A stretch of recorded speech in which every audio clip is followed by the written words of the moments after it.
I'm Alec B. And I'm Brady Levinson, and let's get into episode 21 of Big Boy Boomin Bets. All right, for my first pick this week. Skipping straight to the picks, huh? We're getting straight to it. Last week was rough, I'm not going to lie. You guys, it wasn't on camera, it's not on the record. It was a rough week for betting for me, which means we're going to get straight to it. No introduction, just straight at it. I don't mind it. Lock of the week. Looking back on it, don't know how I feel about it, but I'm going to take it anyway. Michigan State minus 3.5 versus Ole Miss at minus 110 in the Sweet 16. This Michigan State team is they're tough. They've been in, they blew up Bryant. Sure, yeah, you should. They were in kind of a close game with New Mexico. They didn't really shoot all that well, I don't think. I think that if they can really get it going, this team, they shot 26% from three.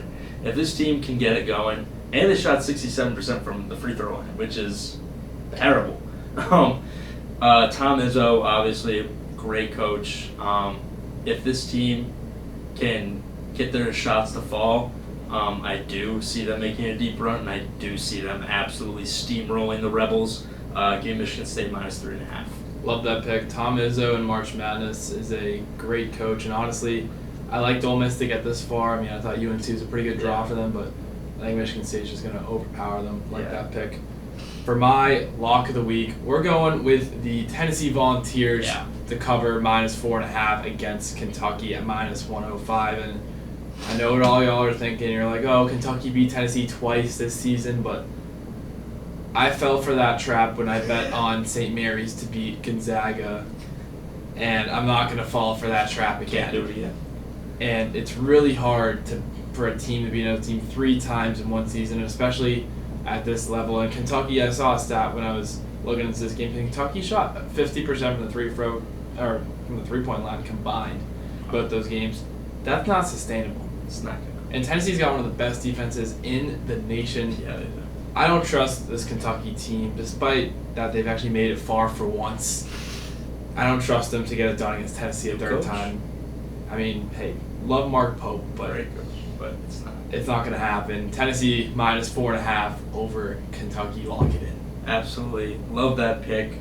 I had the Volunteers winning in one of my brackets, so I do love that pick. Speaking of Kentucky, my upset of the week, number 10, Arkansas. Money line against Texas Tech at plus 195. Now, oh my God, Texas Tech is, I think they're a 3 seed? Yeah, oh no, they're a 3 seed. I don't care. Arkansas is absolutely clicking right now.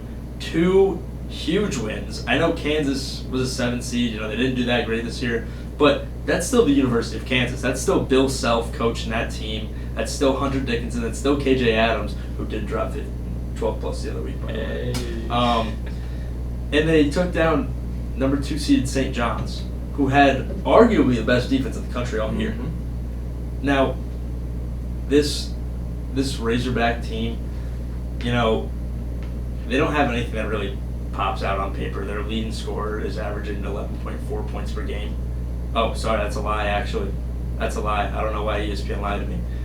Their leading scorer is averaging 15.6 points a game. I don't know why it said that the team leader's 11.4. I think that's why. That's probably what it is. John L. Davis, FAU legend. That Final Four experience. That's another thing is that, Cal has, I think, 1 national championship. It's obviously not great. Dan really is too. But, Boogie Flan, DJ Wagner, John L. Davis, Adu Thiero, this team is loaded with talent. And Texas Tech has played UNC, Wilmington, and Drake.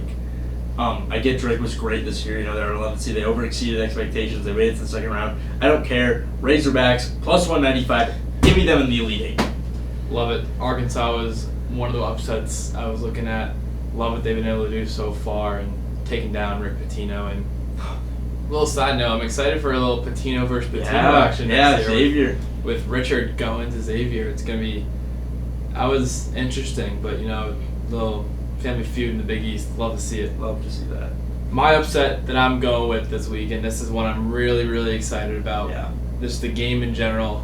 We're going with the Cougars of BYU to take down the Tide Yes. at plus 180. And this is going to be an awesome game. Two of the best offenses in the country, but BYU has been one of the hottest teams in the country for about a month now. I mean, that end of the regular season, they did fall in, I believe, the Big 12 semifinals to Houston. But either way, this team has been phenomenal. They took down one of the Cinderella favorites in VCU. Then they go down and take down John Tonje and the Wisconsin Badgers. And this team, there's just a lot to like about BYU. Richie Saunders is a dog. They have like 9 guys that can play at least like 17 minutes a game. This is a very deep team, one of the hottest teams in the country. Like I said, I love them to take down Alabama. I just don't think Bama's defense is going to be able to hold up in this one. I don't think that. You know, Bama's kind of shown that throughout the year. They've had a lot of high-scoring games. Their offense can compete with anyone in the country, but their defense cannot. Love that pick by Brady. Moving on to my wild card. This line is a little high, but I love it. I think that the main event is going to do big things in this round. Cooper Flag, 25-plus points versus Arizona at plus 180.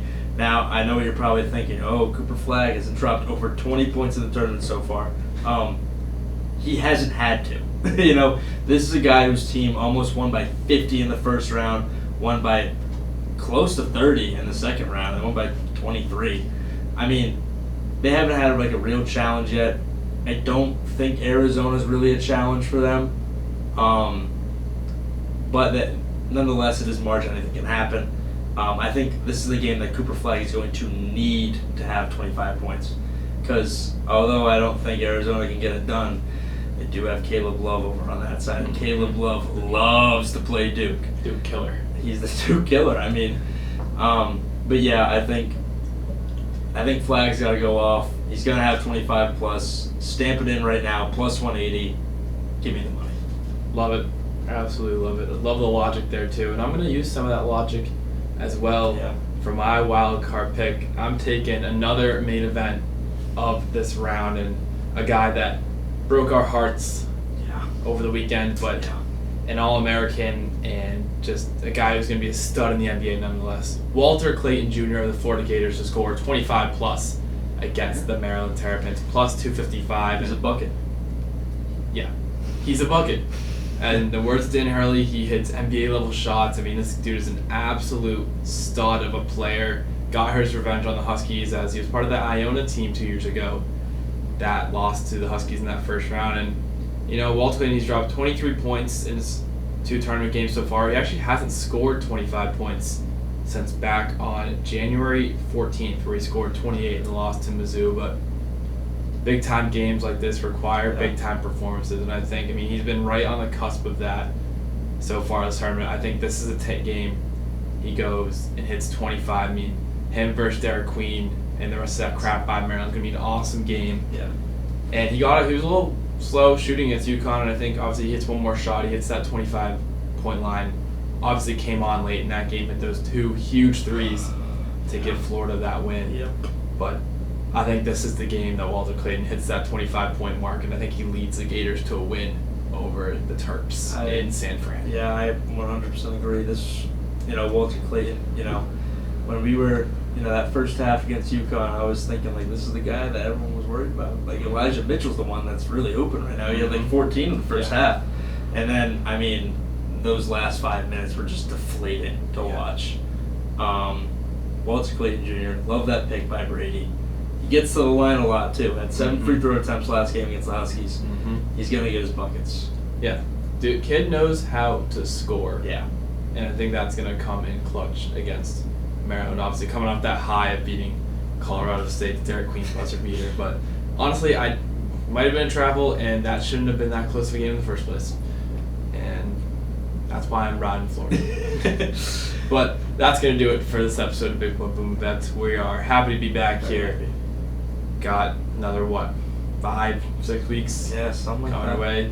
One of those weeks has to be the 6-0 week. It has to be perfect. We're going to do it. I promise you. Has to happen. And if it doesn't happen, I don't know. I don't know what's gonna happen, but something will happen. We'll do something. We'll do something. We'll do something. We'll TBD. But TBD what happens.